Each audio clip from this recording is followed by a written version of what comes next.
Lahore high court کا ایک فیصلہ آیا جس کے اندر جج صاحب نے یہ فیصلہ دیا کہ عدت کے اندر جو نکاح ہوتا ہے میں اس کو منسوخ نہیں کروں گا اور نہ میں اس جوڑے کے اوپر زنا کا پرچہ کاٹوں گا۔ اس فیصلے کی دو بنیادی جزئیات ہیں جن میں سے ایک جز سراسر قرآن و سنت کے خلاف ہے اور ایک جز قرآن و سنت کے مطابق ہے۔ اس حوالے سے ہم ہائی کورٹ کے جسٹسوں سے، ہائی کورٹ کے ججوں سے، سپریم کورٹ کے ججوں سے ایک التماس بھی کرنا چاہتے ہیں کہ اسلامی شریعہ کا، اسلامک جورس پروڈنس کا اگر کوئی ایسا فقہی کلیہ، قاعدہ یا قانون آپ کے سامنے آ جائے جس میں کچھ ابہام ہو اور کوئی ایسا فیصلہ آپ کے سامنے آ جائے تو سب سے پہلے ہماری تجویز تو یہ ہے کہ عدلیہ کے لیے بھی ایک علماء کونسل تشکیل دے دی جائے جس سے وہ کنسلٹ کریں۔ اور بالعموم خوشی کی بات یہ ہے کہ بہت سے سینئر ججز اس طرح کے معاملے میں علماء سے کنسلٹ کرتے ہیں۔ میرے اپنے ساتھ کئی مرتبہ یہ واقعہ پیش آیا ہے کہ میرے ساتھ بھی خلا کے معاملے میں، عدت کے معاملے میں ججوں نے رابطہ کیا، اسلامی شریعت کی رہنمائی لی، اس کے مطابق فیصلہ کر لیا۔ اس میں کسی جج کا مقام و مرتبہ کم نہیں ہوتا۔ LLB کے اندر اسلامک جورس پروڈنس موجود ہے، میں بھی قانون کا طالب علم ہوں، ایڈوکیٹ ہوں، پڑھا ہوا ہے، لیکن ہم خود پڑھ کے یہ بات سمجھتے ہیں کہ اس میں اتنی ڈیپ سٹڈی ہے ہی نہیں قانون شہادت کے بارے میں اور کچھ بنیادی معلومات کے بارے میں تو اس میں سیکنڈری ایویڈنس، واقعاتی شہادت وغیرہ کو تو بیان کیا جاتا ہے، لیکن اتنا ڈیپلی اسلامی فقہ کو اور قوانین کو نہیں بیان کیا جاتا۔ تو جب اسلامی فقہ کا کوئی کیس آپ کے سامنے آ جائے، آپ علماء سے اگر رہنمائی لے لیں گے تو آپ کی عزت میں کوئی کمی واقعہ نہیں ہوگی اور اس طرح کے جو بلنڈرز ہیں وہ نہیں مارے جائیں گے۔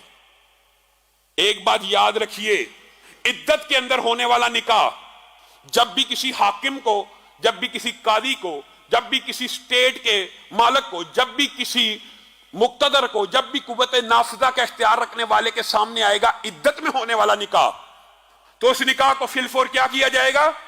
منسوخ کر دیا جائے گا، توڑ دیا جائے گا، میاں بیوی کی جدائی ڈال دی جائے گی۔ وجہ یہ ہے عدت کے بہت سی علتیں ہیں اور آپ کو کئی مرتبہ یہ بات بھی سمجھائی ہے، ضروری نہیں شریعت کے ہر حکم کی علت آپ پا جائیں۔ شریعت سمعنا و اطعنا کا نام ہے، سنا اطاعت کی، پاؤں سے اوپر کپڑا رکھنا ہے، اس سے تکبر نہیں ہوتا۔ یہ علت تو معلوم ہو گئی، لیکن رکھنا کیوں ہے؟ وجہ کیا ہے؟ اس میں حکمت کیا ہے؟ یہ ہمیں معلوم ہو یا نہ ہو ہم نے اطاعت کرنی ہے۔ مسا پاؤں کے اوپر کرنا، اس کی کیا حکمت ہے؟ معلوم ہو یا نہ ہو، پاؤں نیچے سے گندا ہوتا ہے، مسا اوپر کیوں کرنا ہے؟ اللہ کو معلوم ہے، رسول اللہ کو معلوم ہے، ہمارا کام اطاعت کرنا ہے۔ عدت کی ایک علت جو واضح ہے، یہ تو وہ تھی جو پوشیدہ، ان میں بھی اطاعت کا حکم ہے، اور عدت کے اندر تو ایک علت واضح ہے۔ کیا عدت کس لیے ہوتی ہے؟ اگلے نکاح سے پہلے ایک مدت دی جاتی ہے تاکہ پتہ چل جائے عورت حاملہ ہے یا نہیں ہے۔ یہ علت تو آپ سب کو پتہ ہے نا کیوں دی جاتی ہے؟ تاکہ حسب نسب محفوظ رہے۔ پرانے حامد کا بیٹا ہے، اگلے کے ساتھ عدت میں شادی ہو گئی ہے، حاملہ ہے، عدت کا موقع ہی نہیں ملا، پتہ ہی نہیں چل سکا کہ حمل ہے کہ نہیں۔ جب حمل ہو جائے گا تو پھر عدت کی مدت کیا ہو جاتی ہے؟ وضع حمل۔ اس لیے ہوتی ہے کہ حسب نسب محفوظ ہو جائیں، بچے کو اسی کے باپ کی طرف پکارا جائے۔ یہاں پہ عدت کے اندر نکاح کر دیا، بیوی بالفرض حاملہ ہے، کس کا بچہ ہے؟ نئے حامد کے نام سے پکارا جائے گا، پچھلے حامد کے نام سے پکارا جائے گا۔ تو یہ فیصلہ عدالت نے 100% خلاف اسلام، خلاف شریعت دی ہے، اور ان کو اس فیصلوں کے اوپر نظر ثانی کرنی چاہیے، اور اس کے اندر کوئی بھی کسی بھی قسم کی قباحت کی بات نہیں ہے۔ اور جو قرآن پاک کا یا فقہ کا کئی مرتبہ دکھ ہوتا ہے نا، آپ کو پتا سورت بقرہ کا بھی جس نے ترجمہ پڑھا ہو اس کے سامنے سورت بقرہ کی آیت نمبر 235 آ جاتی ہے، وہاں پہ اللہ رب العزت نے عدت میں نکاح کے بارے میں تو ولا تعظیموا کا لفظ بولا کہ جب تک عدت پوری نہ ہو جائے نکاح کا ارادہ نہ کرو، لیکن اس سے پہلے جو احکامات ہیں آپ سب جانتے ہیں جنہوں نے ترجمے پڑھے ہوئے ہیں، وہاں پہ تو اللہ تعالیٰ یہ کہتا ہے دوران عدت واضح اور صریح الفاظ میں پیغام نکاح بھی نہیں بھیجنا، یعنی نکاح کا پیغام ہی نہیں بھیجنا۔ یہاں پہ نکاح کر لیا جاتا ہے، پیغام نکاح بھی قول معروف کے تحت بھیجنا ہے۔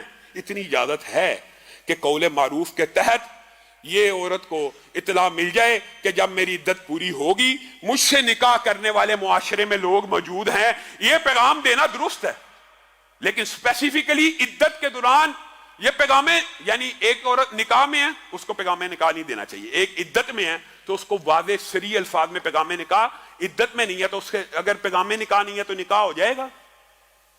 جب بھی حاکم کو، قاضی کو، جج کو، عدلیہ کو علم ہوگا کہ عدت میں نکاح ہوا، پہلا حکم کیا ہوگا؟ ان کے اندر علیحدگی کر دی جائے۔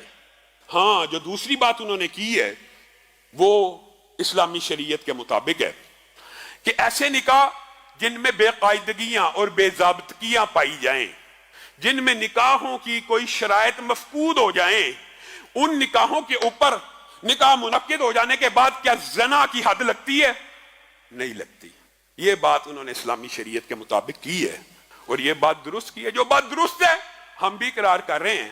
اور اس طرح کے جو نکاح بے قاعدہ اور بے ضابطہ رسول اللہ کی اپنی زندگی میں ہوئے تھے، رسول اللہ نے کیا کیا تھا؟ ان کی علیحدگی کروا دی تھی، ان کو منسوخ اور تنسیخ کا حکم نازل کر دیا، لیکن زنا کی حد مقرر نہیں تھی کی۔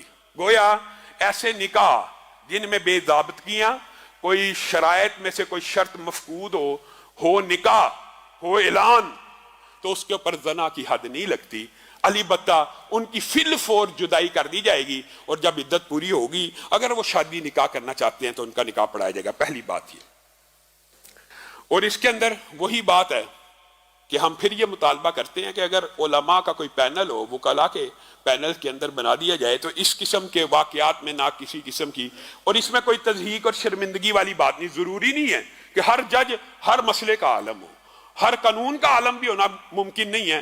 تو اسلامی فقہ کے کچھ پیچیدہ مسائل ایسے ہو سکتے ہیں کہ جن کے بارے میں ان کو آگاہی نہ ہو، تو اس حوالے سے ان کو علماء سے رہنمائی لینی چاہیے۔